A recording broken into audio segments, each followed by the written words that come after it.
തിരുവിതാംകൂറിന്റെ രാജ്യ വിസ്തൃതി വർദ്ധിപ്പിക്കുന്നതിനായി മാർത്താണ്ഡവർമ്മ മഹാരാജാവ് നടത്തിയിട്ടുള്ള യുദ്ധങ്ങൾ ചരിത്ര പ്രസിദ്ധങ്ങളാണ്.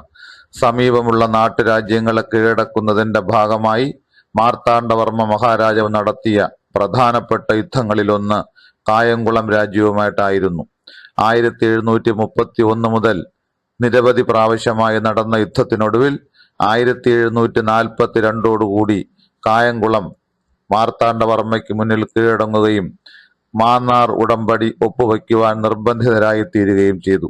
പ്രസ്തുത ഉടമ്പടി പ്രകാരം കായംകുളം രാജ്യം തിരുവിതാംകൂറിന്റെ സാമന്ത രാജ്യമായി മാറുകയും പ്രതിവർഷം 1000 രൂപ കപ്പം കൊടുക്കാമെന്ന് സമ്മതിക്കുകയും ചെയ്തു.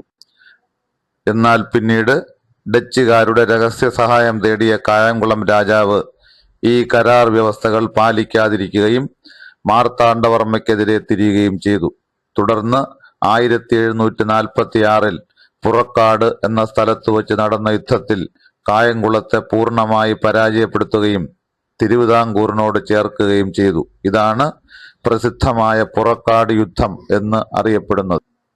പുറക്കാട് യുദ്ധത്തോടുകൂടി ഓടനാട് എന്ന ചരിത്രത്തിൽ അറിയപ്പെട്ടിരുന്ന കായംകുളം രാജ്യം തിരുവിതാംകൂറിന്റെ ഭാഗമായി മാറി. മാർത്താണ്ഡവർമ്മ മഹാരാജാവിന്റെ പൂർണ്ണമായ ചരിത്രം അറിയുവാൻ ഞങ്ങളുടെ യൂട്യൂബ് ചാനൽ സന്ദർശിക്കുക.